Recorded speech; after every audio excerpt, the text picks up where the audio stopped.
श्री ओम नमः सिद्धेभ्य। एस सुरासुर मणु सिंध वंदिदं धोदगादिकं मलम् प्रणमामि वढ्ढमाणं तीर्थं धम्मस्कतारं शेषे पुण्यतीर्थहरि ससौ सिद्धे विशुद्ध सा भावे समणे अणाण दंसन चरित तव वीर्यायारे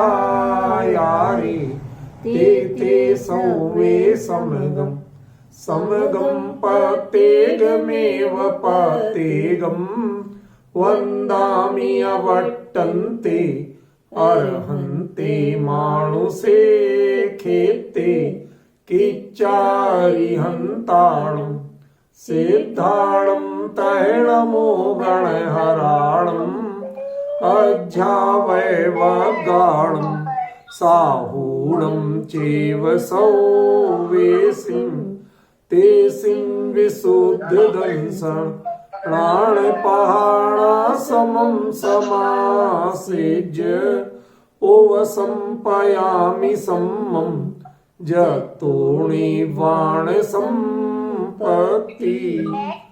प्रवचन सार परमागम चरणारी योग चूलिका महाधिकार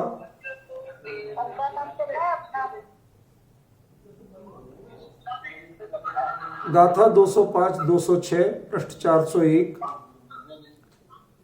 जद जाद रूव जादम ओ पाडिद केस मनसुगम शुद्धम रईदम हिंसादीदो अपडिकम्मं हवदीलिंगम मोक्षारंभ विजुक्तम जोक्तम उवोग जोग सुधीम लिंगम च परावेखम अपूर्ण भव कारणम जीर्णम। इसमें 205वीं गाथा की चर्चा तो कल पूरी हो गई थी। 206वीं गाथा जो है वो चल रहा है। उसके पहले बीच में मैं 2-3 जानकारियां आपको आगम प्रमाण की देना चाहता हूं, वो जरा सुन लीजिए, इसी विषय की है। एक आपको जो मैंने कहा था कि साधु से जब ये कहा गया कि आप दूसरों से लेते ही लेते हो, देते नहीं हो, तुम्हारी परलोक में क्या गति होगी, तो ऐसा लगाता होगा कि आप लोगों को लगा होगा कि पता नहीं कहाँ का है, ऐसा कौन लिख देगा। मैं आपको पूरा वह श्लोक भी देता हूं और उसका आधार भी देता हूं। गृह्णासि सय्याहृति पुस्तकोपधीन सदा परेभ्यस्तपसस्त्वयं स्थिति तत्ते प्रमादात् भरितात् प्रतिग्रही ऋणाण मग्नस्य परत्र का गति। क्या कहते हैं आचार्य कि हे साधु, किसी से तुम वसतिका लेते हो, माने रहने की जगह, ठीक है ना, किसी से आहार लेते हो, किसी से शास्त्र लेते हो माने पढ़ने स्वाध्याय आदि के लिए, किसी से औषध आदि या बाकी साधन ले रहे हो, सदैव दूसरों से लेना पड़ रहा है, यह तुम्हारे तप की स्थिति है। इस प्रकार प्रतिग्रह माने दूसरे के अनुग्रह से भाग्य भार से भरे हुए ऋण पर ऋण लेकर इस प्रमाद से माने तुम स्वावलंबन से जीना नहीं जानते, तुम हर चीज में पर आश्रित रहते हो। यदि ऐसी तुम्हारी स्थिति है, आज बिल्कुल ये स्थिति चल रही है, आपको विश्वास नहीं होगा, साधु पिच्छी कमंडलू भी किसी से नहीं ले सकता। जी हां, स्वयं बनाते। पिच्छी भी जंगल में चूंकि वनवासी होते हैं तो मोर के पंख पड़े मिल जाते हैं, उससे स्वयं बनाते हैं। इसका पूरा प्रमाण है मेरे पास, समझ गया ना। कोई चीज किसी से नहीं ले सकते हो। और शास्त्र आदि वो सहज जो मिल जाए नहीं तो आपका जीवन, जिसने अंतर द्वादशांग का सार जो ज्ञायक भगवान आत्मा का अनुभव है, वो जिसने पा लिया, उसके बाद में किस शास्त्र का उपयोग है? बताइए, किसको पंडिताई सुनाना? किससे प्रशस्ति पत्र चाहिए? जब कुछ है ही नहीं प्रयोजन, तो शास्त्र लेके क्या करोगे? समझ गए ना? लेकिन जब अंतरंग में नहीं होता है तो बाहिरंग में ये सब करना पड़ता है। कोई आ जाए, कोई दे दे, समझ गए ना? ये जो पराश्रितता की वृत्ति है, ये पराश्रितता की वृत्ति से ना तो इस लोक में तुम प्रतिष्ठित हो और परलोक में तुम्हारी क्या गति होगी, ये अध्यात्म कल्पद्रुम में 192 नंबर के श्लोक में बताया गया। पूरा आपको विद रेफरेंस बात कर रहा हूं, समझे ना? हमें थोड़ा सा विचार करना चाहिए। मैं कोई भी बात इस स्वाध्याय चर्चा में कहता हूं, निराधार कुछ नहीं कहता। दूसरा, आपको एक बात और बताना चाहता हूं कि लोग जो सोचते हैं आजकल हर कोई साधु बनने के बाद सब उपदेश तो देना ही देना, ज्ञान दान, धनी साधु शास्त्र अभय देवैया। अरे शास्त्र देवैया मतलब तुम्हारी ड्यूटी नहीं है। तुम जो 2 शब्द बोलते हो वो भी ज्ञान दान ही है। ये लिख लिख के देना पोथियां, ये तुम्हारी ड्यूटी नहीं है। जो विशिष्ट इस प्रतिभा के धनी कुंद कुंद जैसे आचार्य हो, समंत भद्र हो, उमास्वन, लिखो, उपकार करो, वो भी उपकार है, लेकिन ये ड्यूटी नहीं। 2 शब्द अपने हित के बोलोगे वो भी ज्ञानदान है, ठीक है ना? और नहीं भी बोलोगे तो तुम्हारी जीवनचर्या देख के, तुम्हारी निर्गंत मुद्रा देख के भी लोग जो समझते हैं वह भी अपने आप में दूसरों को सीखने के लिए बहुत है। इसलिए उपदेश देना या पोथियां लिखना ये साधु का कर्तव्य नहीं है। देखो आपको प्रमाण देते, ये व्याख्यांति न शास्त्रम, जो शास्त्र का व्याख्यान नहीं करते, न ददाति दीक्षादिकम च शिष्याणाम, जो शिष्यों को दीक्षा आदि देके अपना संग बड़ा नहीं बनाते, कर्मोन्मूलन सकता, बस अपने कर्म को नष्ट करने में जो समर्थ हैं, जो तप करना जानते। कर्म कैसे निर्जरित होते हैं? तपसा निर्जराच, ठीक है ना? जो तप करना जानते हैं, ध्यान रता और जो ध्यान में लीन है, ते साधवो गया, उनको साधु जानना चाहिए। क्रियाकलाप पृष्ठ 143 पढ़ लीजिए। ये प्रमाण आपको क्यों निकाल के दिए कि ये चीजें, ये बातें आचार्यों ने पहले से लिखी हैं। समझ गए ना? ये कोई हमारी आपकी कृत्रिम बनाई हुई नहीं है, वो ग्रंथ पहले से प्रकाशित हैं। तो आपने को समझना तो चाहिए कि जब पहले से आचार्य परंपरा ये कह रही है मुनि धर्म के बारे में, तो उसको हम स्वीकार क्यों नहीं करते? जिनमें उपदेश देने की अच्छी सामर्थ्य है वो तत्व ज्ञान के लिए दो, अपनी मान कषाय की पुष्टि के लिए मत दो। भीड़ का रिकॉर्ड मत बनाओ, वो उसे प्रचार माध्यम मत बनाओ। तत्व की प्रभावना अलग चीज है और व्यक्तिगत प्रचार अलग चीज है। जब आप करुण हृदय होके बोलेंगे तो तत्व की प्रभावना अपने आप होगी, जिसकी होनहार भली होगी वो सुनेगा समझेगा। लेकिन मैं दुनिया के मनोरंजन के लिए बोलूं, ये तरीका गलत है, ये साधु का धर्म नहीं। इस बात को मैं दूसरा प्रमाण दे रहा हूं। सर्वद्वंद्व विनिर्मुक्तो व्याख्यानादि च वर्जयेत् विरक्तो मौन वान्ध्यानि साधुरित्यभिधीयते। आचार्य इंद्र नंदी नीतिशार 17 नंबर का श्लोक है। सर्वद्वंद्व विनिर्मुक्तो, दुनिया के टेंशन से दूर, मुझे ये करना वो करना, कुछ नहीं करना, मुझे अपना ध्यान के अलावा कुछ नहीं करना। सर्वद्वंद्व विनिर्मुक्तो व्याख्यानादि च वर्जयेत्, मुझे बोलना है, ये साधु का धर्म नहीं है, ड्यूटी नहीं है, वर्जयेत्, बल्कि उससे बच के रहो। क्यों? जितना लोग संपर्क में जुड़ोगे उतने लोग तुम्हारे पीछे दौड़ेंगे। तुम्हें अपना ध्यान करना है। तुमने घर गृहस्थी छोड़ी क्यों थी? यदि यही आकर्षण चाहिए था तो घर वाले भी बच्चे तुम्हें बहुत चाहते थे। अब तुम समाज के लोगों से चाह रखना चाहते हो, उनकी चाह वो प्रशंसा करें, तो तुम्हारे बच्चे कोई दुश्मन थे तुम्हारे? काहे को छोड़ के आए थे? उन्हीं के बीच में रहते। समझ गया ना? बिल्कुल साफ साफ लिखा, व्याख्यानादि च वर्जयेत् विरक्तो मौनवान, अधिक से अधिक मौन रहो, बोलो ही मत। देखिए कुंद कुंद ने भी साफ लिखा, क्या लिखते हैं, राणा जीवा राणा कम्मा राणा वी अवे लद्दी तम्मा वयण वियारम सग पर समी हेम न कादमो। अपने जो आपके अनुयायी हैं उनसे भी ज्यादा बोलना नहीं, विरोधियों से तो बहस करनी नहीं। समझ गए ना? विरक्तो मौनवान ध्यानी, आपका मूल काम है ध्यान करो, आत्म ध्यान करो, उसका नाम साधु है। साधु रित्यवधीयते। आचार्य इंद्र नंदी, आप ध्यान रखना, इंद्र नंदी का नीति सारी नहीं है, ये जितनी भी पट्टावली वाली बात है, जितना जैन इतिहास है, उसके सबसे प्रथम रचयिता इंद्र नंदी आचार्य। समझ गए ना? पूरा हमारा जैन इतिहास, संघों का इतिहास, शास्त्रों का इतिहास, इस सब के एकमात्र प्रामाणिक जो रिकॉर्ड जिन्होंने दिया, और जो दिगंबर आचार्य थे, स्वयं सच्चे मुनिराज थे, उनका ये कथन है, विरक्तो मौनवान ध्यानी। विरक्त रहो, सबसे दूर रहो, जुड़ो मत। आज तो सब अनुरक्त हैं, विरक्त नहीं। समझ गए ना? एक महाराज जी हमें मिल गए, उनके लिए कहते साहब देख रहे हम, मैं चुपचाप बैठा देख रहा, कोई आए, अरे वो गुड़िया कैसी है, अब तो बड़ी हो गई होगी। अरे महाराज वो तो 10 साल पुरानी है। अरे ये नाम था ना उसका।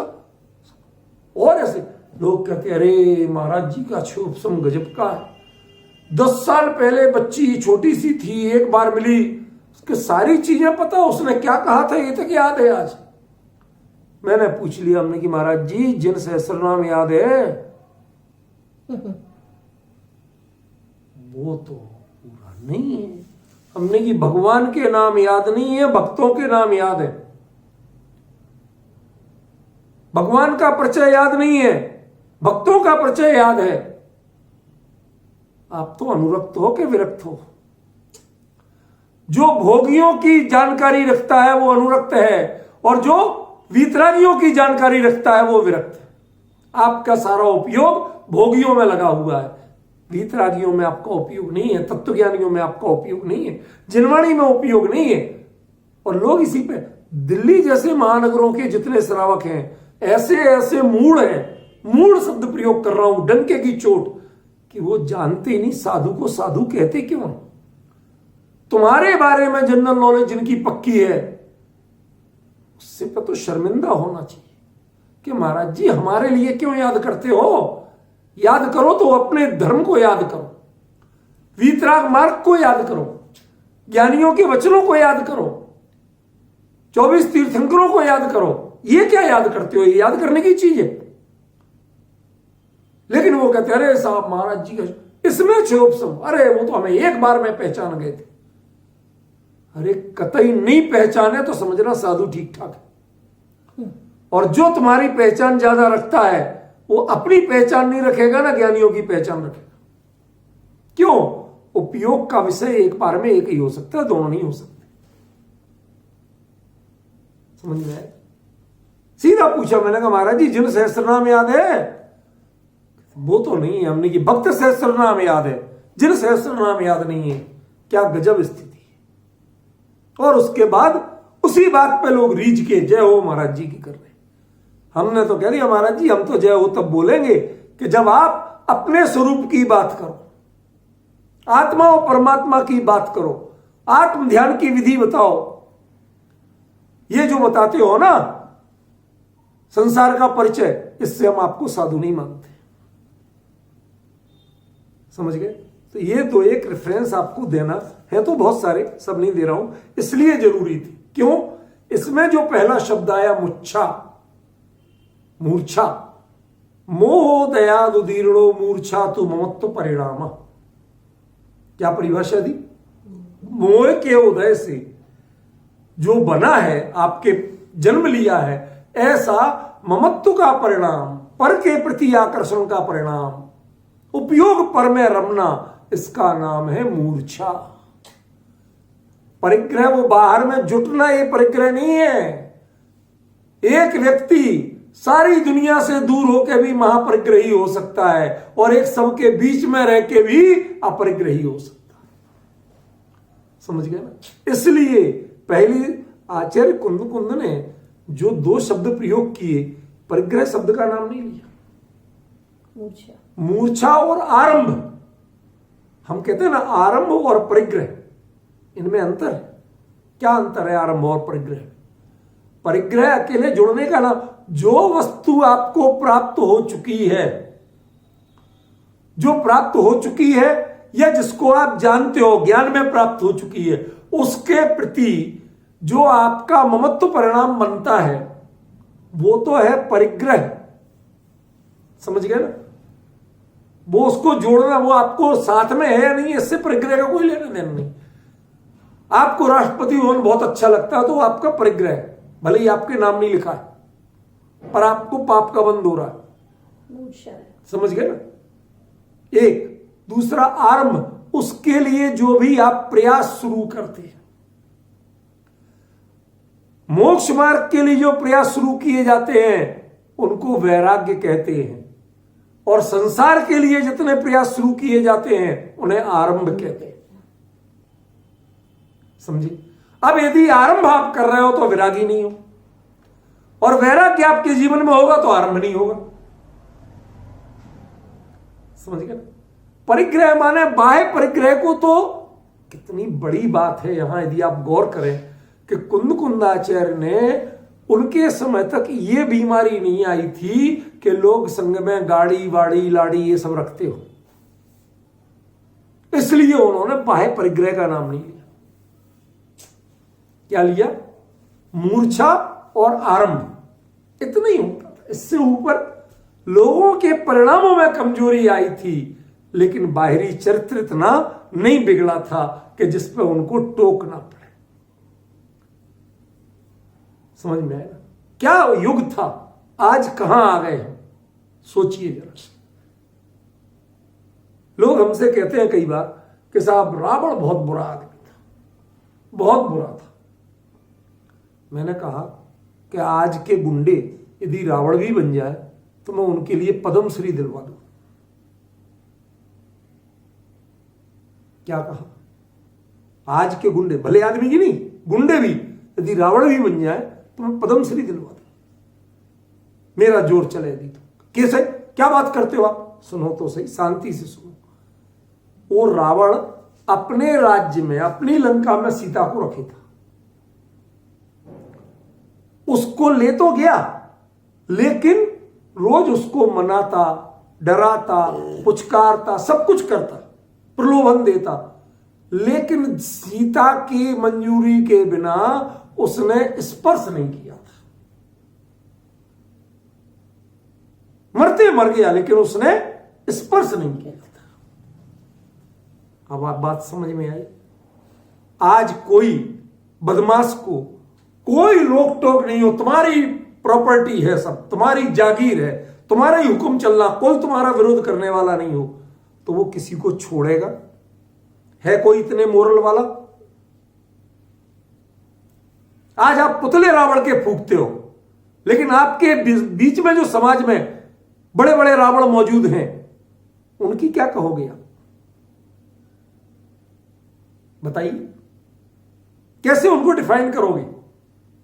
अरे इन सब से तो जो हमारे बीच में धर्मात्मा बनते हैं और मन में इतनी कषाएं लिए हुए हैं, उनसे तो वो रावण भी भला था। उसको कम से कम प्रायश्चित तो था, खेद तो था। उसकी दृष्टि में इस तरह के बलात्कार की भावना करना, दूसरे की स्त्री को छीनने की भावना करना, यह अपने आप में उसे अपराध तो लगता था। आज तो लोग दिन रात सोचते हैं अपराध ही नहीं लगता। समझ गए?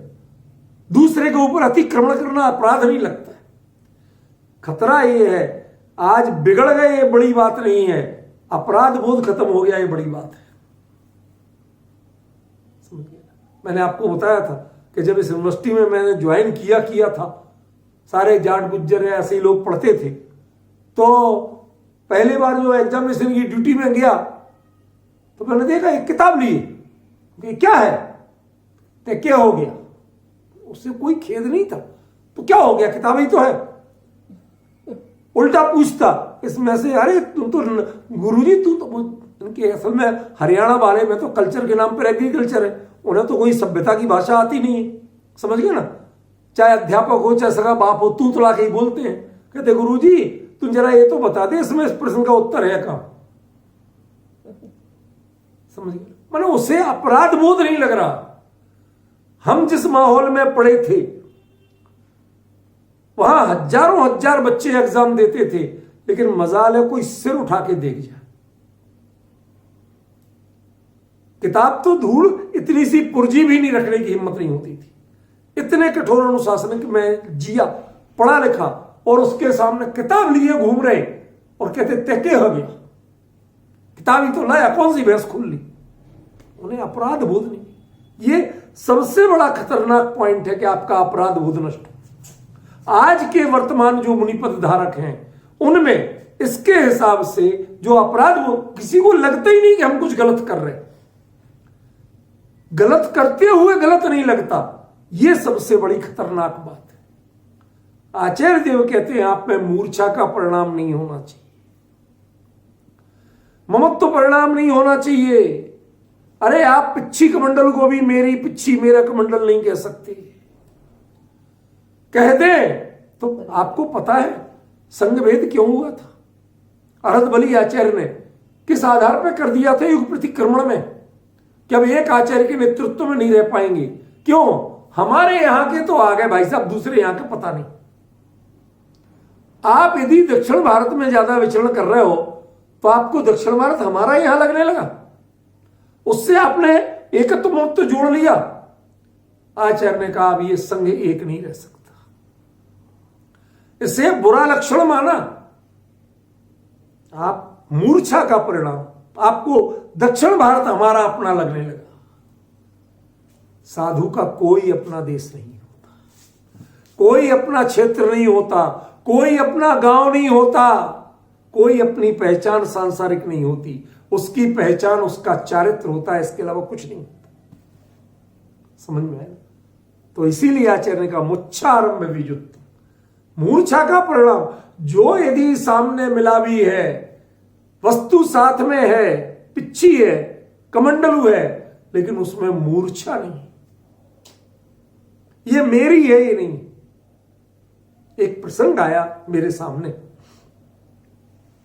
बड़ा मार्मिक प्रश्न किया किसी ने कि मुनिराज जंगल में ध्यान करते हो, तप करते हो, बैठे हो, कोई बात नहीं, प्रमुख गुण स्थान में सही, और एक आदमी बहुत प्यासा है, तड़प रहा प्यास से, और वो अपनी सभ्यता का पालन करते हुए मांगे महाराज जी थोड़ा सा पानी दे दो।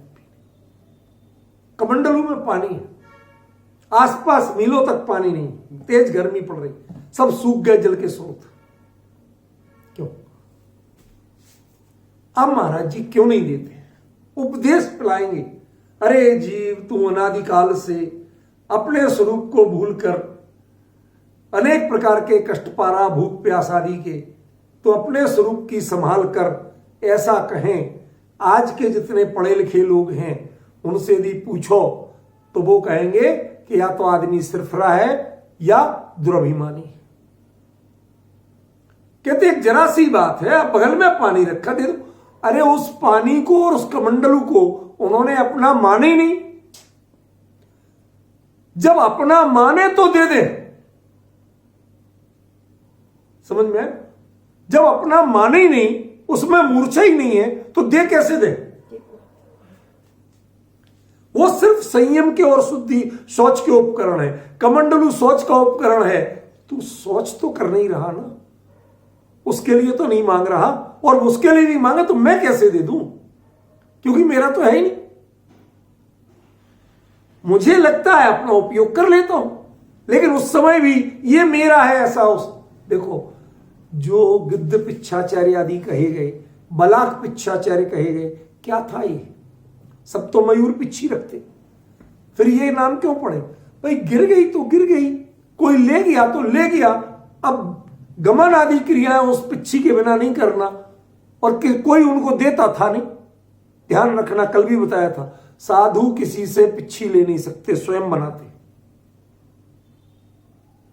तो उन्हें जो पंख पड़े मिल गए, उनकी पिच्छी के बिना तो गमन नहीं करना ना। तो जो मिल गए उनकी टेम्परेरी पिच्छी बनाई, और उसके बाद गमन आदि क्रिया की।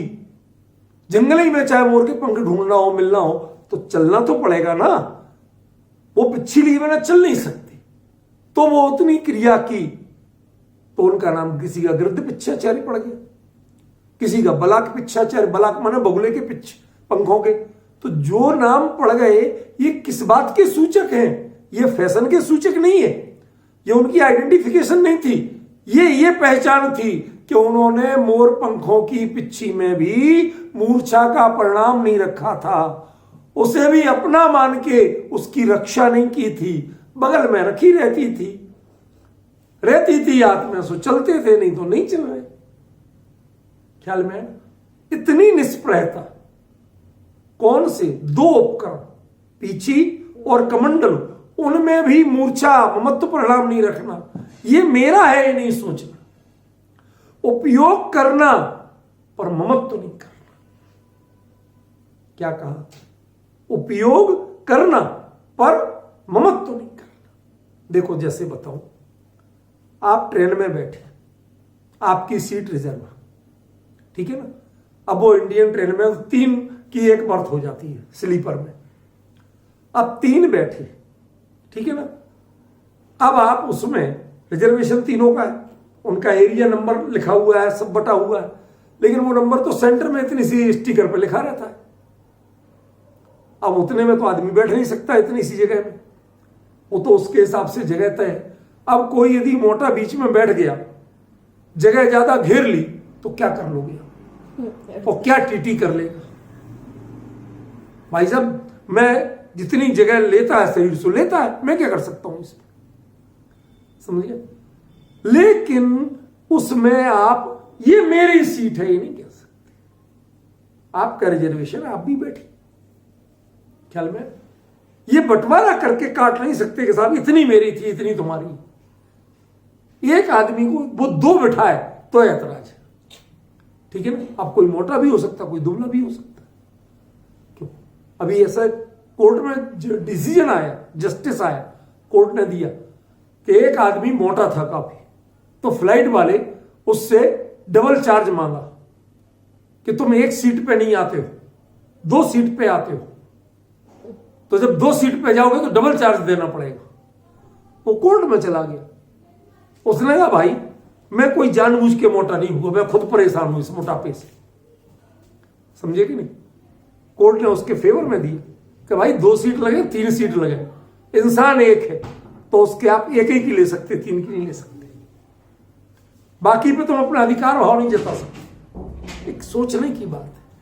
तो जो हम बार बार पर परिचित पदार्थ में मूर्छा का भाव करने लगते हैं, ममत्व का प्रणाम करने लगते हैं, जब पिच्छी कमंडलू में नहीं कर सकते, शास्त्र में नहीं कर सकते, क्यों गुफा में नहीं कर सकते कि ये मेरी गुफा है, तो अन्य किसी में कर सकते हो क्या? फिर कहना कि ये मेरा लैपटॉप, ये मेरी पेन पेंसिल, ये मेरे भैया जी दीदी जी, ये जितने पर, ये तो मतलब सब अनाचार की श्रेणी में है। छोटे मोटे 2 सतिचार की श्रेणी में कहा है कि कोई पिच्छी कमंडल को भी अपना माने तो आचार्य गुंद कहते हैं भैया तुम्हारा भावलिंग नहीं है। क्यों? क्योंकि तुम पर पदार्थ में मूर्छा नहीं कर सकते, किसी भी पर को निज चैतन्य ज्ञायक के अलावा किसी को अपना नहीं कह सकते। कहोगे तो मूर्छा के अपराधी हो। मैं दूसरों को ऐसा पढ़ाऊं, ऐसा समझाऊं, दीक्षा दूं, इसका मतलब तुमने पर का परिग्रह जोड़ने की भावना कर ली, आरंभ शुरू हो गया। हमारे उसमें साहब ऐसा व्याख्यान देंगे, हजारों हजार लोग सुनते हैं। क्यों भैया? उतनों सबका परिग्रह तुमने पहले, अभी कुछ नहीं किया लेकिन जोड़ तो लिया। मैं ऐसा बोलूं कि 1000 लोग पिन ड्रॉप साइलेंस से सुने, मतलब अभी आप जो चिंतन कर रहे, स्वाध्याय कर रहे, उसका उद्देश्य क्या है? हजारों की भीड़, उसका परिग्रह, वो आपका उद्देश्य आरंभ हो गया। समझ गए? इनसे सच्चा साधु ना मूर्छा करता है ना आरंभ करता है, और साथ में जुत्तम भाई इनसे तो रहित होता है दो से, और कुछ से सहित होता है। ध्यान रखना, उपयोग निरावलंब नहीं होता, उसे इधर रहेगा या इधर रहेगा, ये नहीं करेगा तो उसे कुछ करने को भी चाहिए। तो क्या करता है, उपयोग जोग शुद्धिहिम जुत्तम, उपयोग और योग की शुद्धि से युक्त नहीं होना चाहिए। यदि उपयोग अशुद्ध होता है आपका, परिणाम में जरा भी विकार आता है, काम आए, क्रोध आए, मान आए, लोभ आए, हिंसा, झूठ, चोरी, कुशील, परग्रह, कुछ भी आता है, नतीजा क्या है बताइए? क्या नतीजा है? कि आपका उपयोग शुद्ध नहीं है।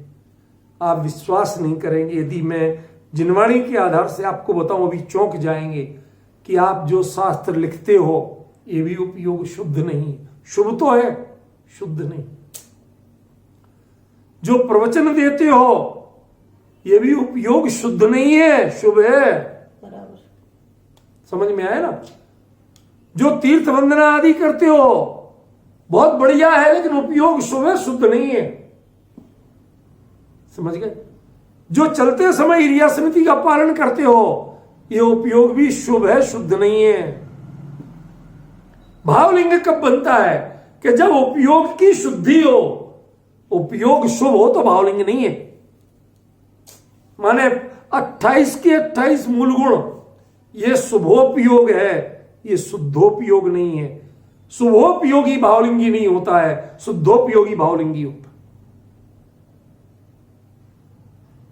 समझ में आया?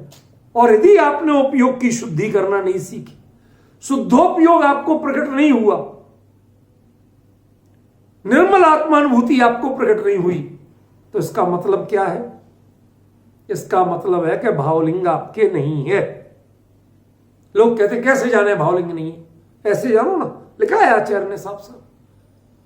आपके उपयोग यदि शुभ परिणामों में, पुण्य परिणामों में रमता है, उसमें कर्तापना फील होता है, अच्छा लगता है, ठीक है ना, उसकी महिमा आती है, उसका महिमा गान करते हो आप, तो इसका मतलब आपका उपयोग शुद्ध नहीं है।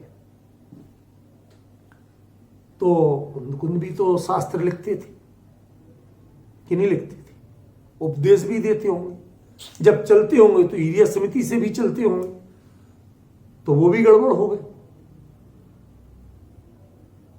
ये कोई बात थोड़ी है रूपल बहन कि कुंद कुंद के नाम पे आप परिभाषा बदलो और दूसरों के नाम पे परिभाषा बदलो, ये बात ठीक थोड़ी है। हाँ, कि मानता हूं कुंद कुंद खुद कहते, क्या मैं ठीक नहीं हूं? जब उपयोग ठीक नहीं रहता तो इनके माध्यम से हम उसे संभालने की कोशिश करते हैं कि ये ज्यादा बिगड़ नहीं जाए, कम से कम बिगड़े। ईरिया समिति से कम बिगड़े ये कोशिश करते हैं, भाषा समिति से कम बिगड़े ये कोशिश करते हैं।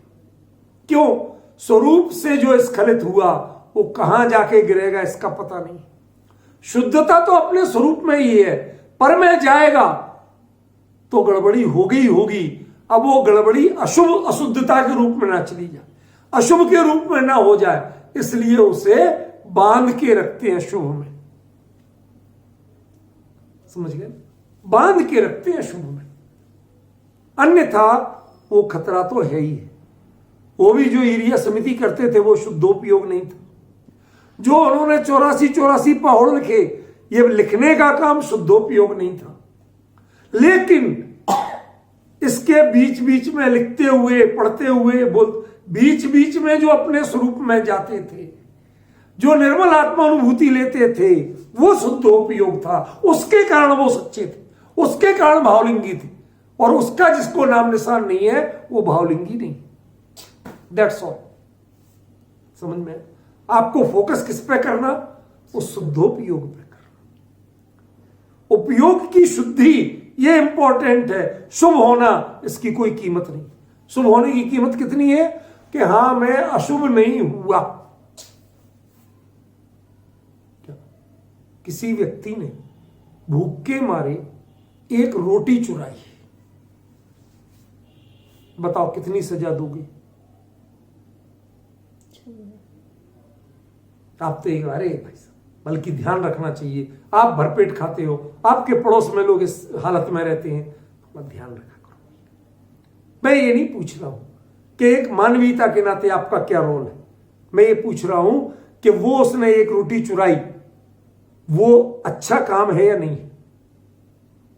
कि चोरी ये यदि गलत है तो वह हीरा चुराया या रोटी चुराई, इससे आप भेद नहीं कर सकते।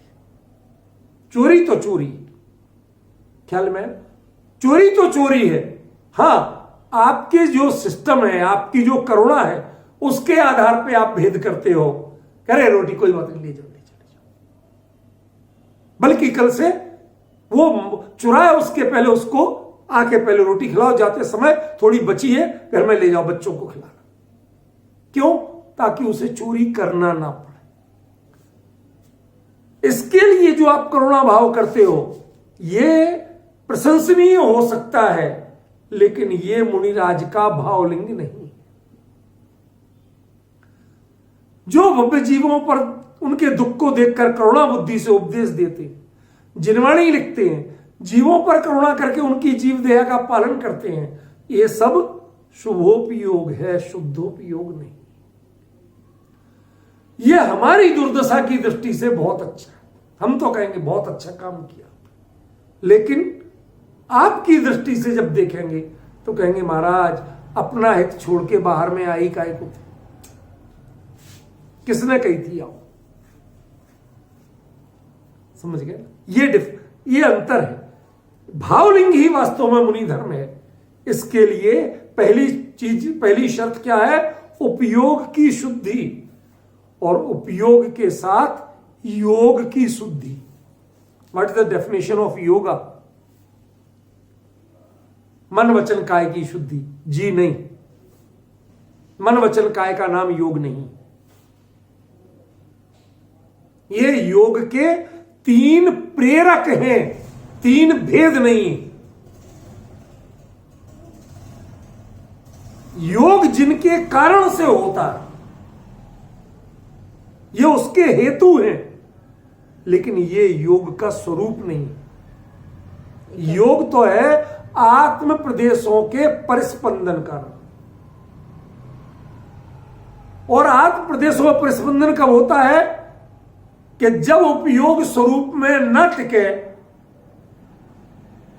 पर में जाए, तो योग होता है। समझ गए?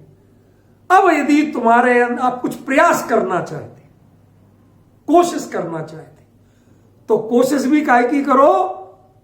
अपने में वापस लौट के आने की। नहीं आया समझ में?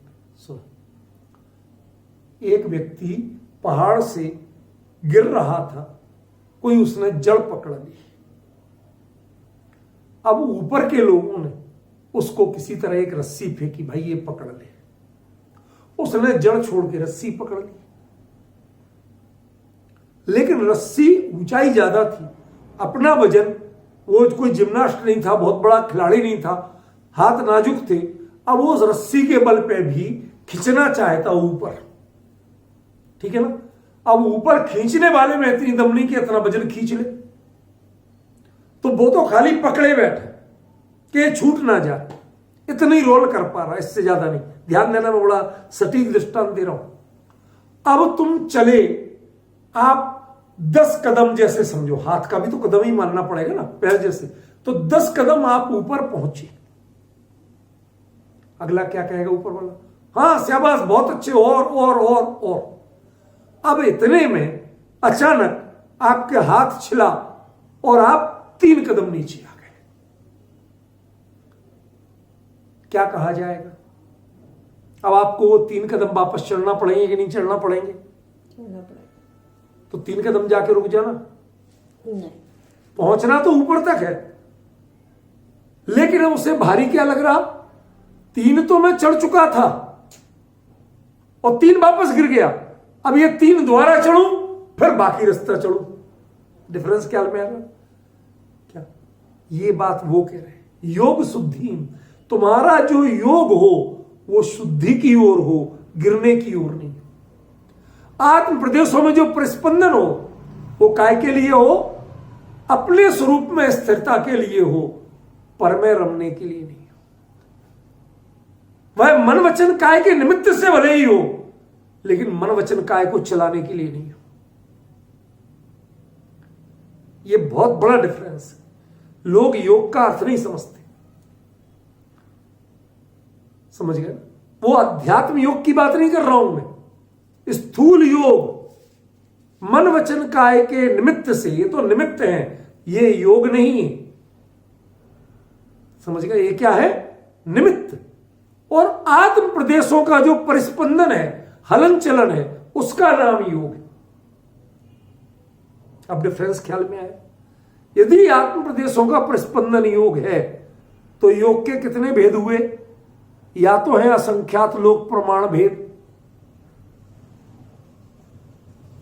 असंख्यात लोक प्रमाण भेद कि आत्मा तो लोक प्रमाण ही होता है। प्रदेश कितने? लोकाकाश प्रमाण होते हैं कि नहीं? तो लोकाकाश प्रमाण या लोक प्रमाण कहो, असंख्यात लोक प्रमाण क्यों कह रहे हैं आप? सुनो, उनमें छोटा बड़ा करते जाओ तो असंख्यात भेद तो उसके ख्याल में ना। और लोक प्रमाण, लोक जितना विस्तृत है उतने सारे भेद बनते हैं योग के। समझ में आया ना? नहीं आया समझ में? चीज को समझने की कोशिश करो, जब तो समझ में आएगा। मैं क्या कह रहा हूं? मन वचन काय, ये तीन कोई योग के भेद नहीं, ये तो योग के कारण है, निमित्त है बाहरी। ठीक है? अब जो आत्मा कब कितना हिलाया, जैसे वो 3 कदम नीचे लौटा था, 3 चढ़ना पड़ा। यदि वो 10 गिर जाता तो 10 चढ़ना पड़ता। समझ गए? कोई इतना सा खिसकता तो इतना सा चढ़ना पड़ता। तो कितने भेद हुए कि एक सूत से लेके और 10 कदम ही चढ़ा था, तो 10 कदम तक जितने भेद बना सकते हो सब भेद है। कितना गिरा उतना चढ़ा। समझी ना? ऐसे ही परिस्पंदन कितना होता है, कितनी चंचलता आती है आत्म प्रदेशों में, उस पर डिपेंड करेगा। वो परिस्पंदन के भेद असंख्यात लोक प्रमाण है। ख्याल में? वो योग के भेद है। उनकी शुद्धि रखना किसी भी स्थिति में। योग आपका चंचल तो रहेगा संसार अवस्था में, केवली अवस्था तक रहता है, सिद्ध अवस्था में नहीं रहता। इसीलिए केवली को क्या कहा जाता है? संयोग केवली, फिर अयोग केवली और फिर सिद्ध। माने संयोग केवली कौन? जिनके योग भी है और योग के साथ वो चंचलता भी है प्रदेशों की। वो प्रदेशों की चंचलता कैसे है? काय निमित्तक है, मन और वचन निमित्तक नहीं। समझ गए? आप वो योग अरहंतों के भी ठाण निषेध विहारा सारी क्रियाएं होती कि नहीं होती? तो देह की क्रिया हो रही कि नहीं हो रही? उस समझ गए ना? तो उनको संयोग केवली, जिनके ठाण निषेध विहारा आदि क्रियाएं छूट गई वो अयोग के, लेकिन देह है तो अयोग केवली। समझ गया ना? माने योग है, मन बाहरी योग के कारण है, पर योग नहीं करते तो अयोग केवली। ठीक है? जैसे आप समझ लो कि एक व्यक्ति के यहां घर में खाने को नहीं तो वो नहीं खाता है। एक के यहां भरपूर है लेकिन वो उपवास पे है तो नहीं खाता है। समझ गए ना? और एक के यहां है तो वो सात्विक भोजन करता है।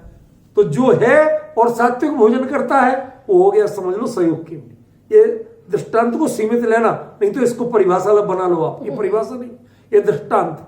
ख्याल में? अयोग केवली कि जो है पर मेरा उपवास है, मैं तो आज लेना ही नहीं, तो है पर उपयोग नहीं करना। अयोग केवली। जिनके ना है ना उपयोग करना है वो सिद्ध। समझ गए? तो ये योग की मुनि अवस्था से लेके केवली अवस्था तक योग की शुद्धि के विकास क्रम है। योग की शुद्धता बढ़ाइए, योग रहेगा, योग समाप्त नहीं होगा, लेकिन योग की शुद्धता बढ़ाना पड़ेगी। परिस्पंदन कम से कम। बात परिस्पंदन से शुद्धता का सीधा लेना देना नहीं। वो आपका स्वरूप में लीन आत्म ध्यान से बाधित तो नहीं कर रहा। जैसे मैं एक दृष्टांत दूं सरल, गन, गोला, बारूद, दुनिया भर की चीजें, क्यों युद्ध लड़ना, मारना, सब कुछ करना, यदि ये देशभक्ति के लिए और मोर्चे पे है तो सरकार उसको सैलरी भी देती है और मेडल भी देती है। और यही समाज के आम चलते हुए लोगों के लिए कोई गन दिखाए तो जी तो उसको हथकड़ी मिलती है और सजा मिलती है। अभी अंतर ख्याल में आ रहा, गन वही है, गन दिखाना भी वही है, उसके द्वारा डराना भी वही है, या मारना। जो शत्रु सैनिक को मारते हैं तो उसका क्या खून नहीं बहता? उसके सिर पे गन लगा दोगे तो क्या वो डरेगा नहीं? सब है, लेकिन उद्देश्य क्या है? देश रक्षा। यदि उद्देश्य पवित्र है, लक्ष्य पवित्र है, तो क्रिया को अशुद्ध नहीं कहा गया। आज इस योग शुद्धि का अभिप्राय लोग नहीं जान पाते। अरे आत्मध्यान तो उपयोग की शुद्धि, योग की शुद्धि नहीं। योग माने प्रयास तो हो, समझ गए? प्रयास तो वो पूरा कर रहा है, परिस्पंदन तो हो रहा है, लेकिन परिस्पंदन होते समय उसका लक्ष्य उपयोग पर में नहीं बढ़ पाए। उन्हीं प्रदेशों का नाम योग है और उन्हीं प्रदेशों में उपयोग है। बताओ कौन सा गुण नहीं है किस प्रदेश में? सब है। तो वो उपयोग की शुद्धि जब योग से बाधित नहीं हो तो वो योग की शुद्धि है। ये परिभाषा सीख लेना। क्या? जब आपके योग से उपयोग की शुद्धि बाधित नहीं हो तो वो योग की शुद्धि है। और यदि आपके योग से, आपके बाहरी हलन चलन से, क्रियाओं से यदि उपयोग की शुद्धि बाधित होती है तो वह योग शुद्ध नहीं है, वह शुभ है। और यदि उससे नीचे गिर जाए तो अशुभ है। ख्याल में? 28 मूल गुण की मर्यादा में रह जाए तो शुभ है, शुद्ध नहीं। और उससे नीचे गिर जाए तो अशुभ है। छोटी छोटी बातें हैं, विषय सूक्ष्म है। अब मैं अपनी ओर से ना तो हमें आगम के विरुद्ध एक शब्द बोल देना, हम भावुकता में नहीं बोलते। आठ प्रदेशों पर संबंधन रोक ही नहीं सकते आप। 8 प्रदेशों पर स्पंदन रूप योग आप रोक नहीं सकते, वो तो अनंत अवस्था में भी चलता है, जब तो वो संयोग केवल ही कहलाते हैं। हम यदि विस्तृत फलक पे नहीं देखेंगे, एक ब्रॉड माइंडेड होकर नहीं देखेंगे, तो हमारी यही कमी है। फिर संकीर्ण होकर हर चीज में एक ही बात लगाई जाएगी। हमें उसको व्यापक बनना पड़ेगा। उपयोग की शुद्धि ये मुख्य है, लेकिन योग भी क्या है? मन वचन काय का नाम योग नहीं है, आत्म प्रदेशों के प्रस्पंदन का नाम योग है। वो चंचल इनके कारण हो रहे हैं या वो अपने अंतरंग चेष्टा, अंतरंग कार्य उसके कारण भी होते हैं। आप बताइए, आप यदि मन में कुछ सोचते हैं तो परिणाम कभी शांत होते हैं, कभी उद्विग्न होते हैं। उससे बीपी बढ़ता और घटता है। क्यों होता है कि नहीं होता? कभी सहज होता है, कभी असहज होता है। आप कभी ब्लड प्रेशर रोक सकते हो? नहीं। यदि खून का स्पंदन बिल्कुल रुक जाए, क्यों? वो ईसीजी करते ना, वो हार्ट का स्पंदन रुक जाए, बिल्कुल जीरो आ जाए, प्लेन, तो क्या कहोगे? गया आदमी। ये रुक नहीं सकता, संसार अवस्था में रुकेगा नहीं, चलेगा, लेकिन इसको बैलेंस चाहिए। तुम्हें हृदय की धड़कन किस बात से बढ़ती है? किससे तुम्हें उत्साह बढ़ता है? किसी को विषय भोग की चर्चा से बढ़ता है, किसी को तत्व की चर्चा से बढ़ता है, किसी को अपराध की चर्चा से बढ़ता है, किसी को परिग्रह की चर्चा से बढ़ता है, किसी को खान पान की चर्चा से बढ़ता है। आपका बढ़ता किससे है ये बताइए, उसके आधार पे हम निर्णय करें कि आपके उपयोग की शुद्धि है वो शुभ है कि अशुभ है। ये डिफरेंस सीखना पड़ेगा, समझिएगा। आज इस पर चर्चा करने को लोग तैयार नहीं होते। हमें हर चीज में एक हो गया, बस उपयोग का ज्ञायक में। अरे उपयोग का ज्ञायक में रमना, ये तो उपयोग की शुद्धि है, योग की शुद्धि कहां है? आचार्य ने साफ कहा, उपभोग जोग शुद्धि, उपयोग की शुद्धि भी चाहिए और योग की शुद्धि भी चाहिए, और इनसे युक्त होना चाहिए आपको, तब भावलिंग है, अन्यथा भावलिंग नहीं। ये विषय बड़ा सूक्ष्म है, इसको समझने और समझाने के लिए अभी थोड़ी सी सावधानी चाहिए। नीचे की लाइन का अर्थ तो कर रहा हूं, पर यह गाथा भी दोबारा चलेगी, पूरी नहीं हो रही, समझ गया ना? लिंगम न परावेक्षम, जो पर की अपेक्षा ही नहीं करता है। जिस लिंग में पर की अपेक्षा नहीं है, यदि आप उपदेशक बनोगे तो श्रोताओं की अपेक्षा है, समझ गए? यदि आप आहार लेने वाले बनोगे तो आहार देने वाले की अपेक्षा है। हमारे पास एक फोन आया, मैंने असल में पहले मैं ये मोहिनी रखता था, कोई जिनवाणी का स्वाध्याय कर रहा मैं करा देता था, जो मुनिपद धारक जो भी है मैं पढ़ा देता था। क्या है, जिनवाणी तो पढ़ा रहे भैया, क्यों इस बात का हम वो करें? लेकिन समस्या कहां से खड़ी हुई, हम कहीं और जाते नहीं, किसी इधर उधर संस्था में कहीं भी, तो उन्होंने हमें फोन किया बाकायदा, खुद बोल रहे, कहते साहब ऐसा है, आप कितना समय दे पाओगे? घंटा भर तो पढ़ा दोगे। कहते आप कहीं नहीं जा सकते, हम आपके कॉलोनी में आके फ्लैट किराए रह लेंगे। हमारे लोग, हमें आहार व्यवस्था, आपकी हमें किसी से आहार व्यवस्था नहीं चाहिए, किसी से हमें कुछ नहीं चाहिए, हमारे पास एवरीथिंग इज ओके, सब रेडी है, हमारे चेले सब कर देंगे, आप 1 घंटा तो पढ़ा दोगे? हम उतने के लिए आके रहना चाहते हैं, हम चौमास आपके यहां कर लेंगे। मैंने कहा भैया मेरी हिम्मत नहीं है। क्यों? अरे कल के दिन लोग कहेंगे कि तुम्हारे साधु आप, तुम आके दरवाजे खड़े हो जाओ आहार के समय, हमें लगाना नहीं, हम कैसे करें? क्यों? जो अपने लिए फ्लैट किराए ले सकते हैं, जो अपने लिए इतने चेलों, इतने परिग्रहों पर जिनका कॉन्फिडेंस है, तो वह परिग्रही कहां हुए? और अब परिग्रही को मैं आहार दे नहीं सकता, मैं तो सच्चे साधु को दूं, ऐसे को दे नहीं सकता, तो मैं कैसे करूं? आप पॉइंट समझ रहे, परेशानी समझ रहे? मैंने कहा साहब मैं नहीं करा पाऊंगा, मुझे क्षमा करो। पर मैंने बिल्कुल ही संपर्क, जबकि वो मेरे हृदय में इसका कोई पूर्वाग्रह नहीं है, कोई जो आप जैसे बने रहो। मैं यूनिवर्सिटी में पढ़ाता हूं, वो तो नौकरी है, इस आपसे कोई हमें पैसे नहीं लेना, वहां तो हमें बाकायदा सैलरी मिलती, जो भी है, जो विषय मिलता है वो पढ़ाता हूं, धर्म का मिलता है वो भी पढ़ाता हूं। अब वो बच्चे क्या समझते हैं क्या नहीं समझते, क्यों?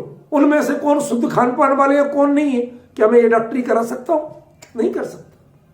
भाई हमारे लिए जो ऐसे ही मैं तटस्थ भाव से, मुझे पढ़ाने में ऐतराज नहीं, लेकिन मैं कोई वंदना नहीं करता।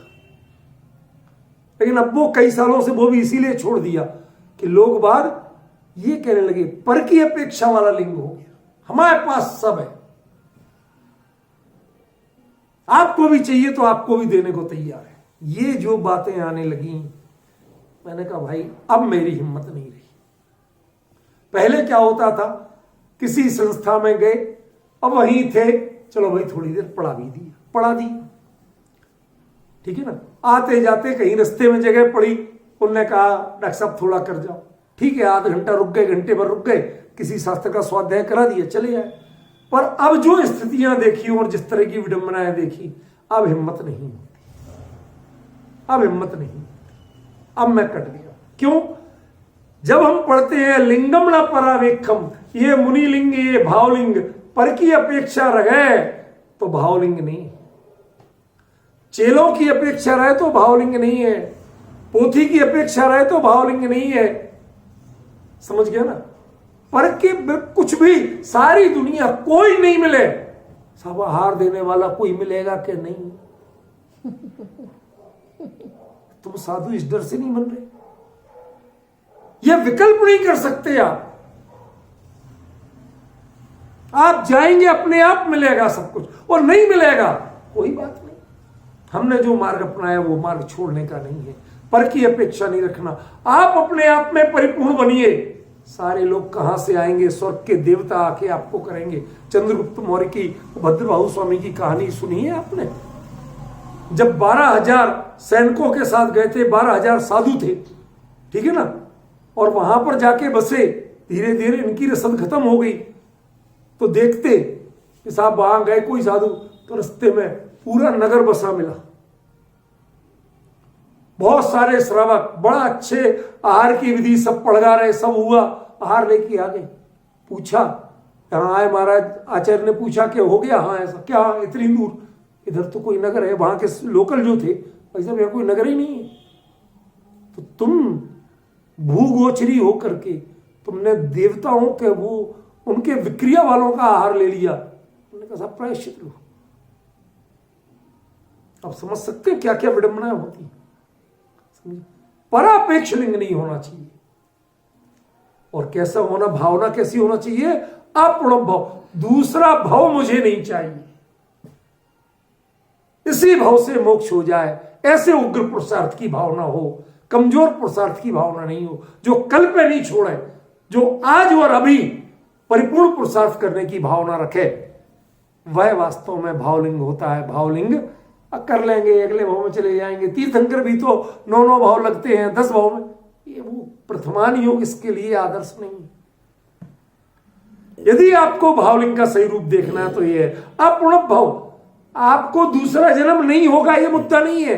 मैं नहीं चाहता हूं कि मेरा दूसरा जन्म हो, कल के ऊपर मुझे रहना पड़े आश्रित, मैं आज और अभी अपने आप को परिपूर्ण बनाना चाहता हूं, मोक्ष जाना चाहता हूं। इस दृष्टि से जो पुरुषार्थ करते हैं वह भावलिंगी है, ये यहां बताया। ये तो अभी शब्दार्थ हुआ, इसका जो विशेषार्थ है उसकी चर्चा आपको कल चलेगी।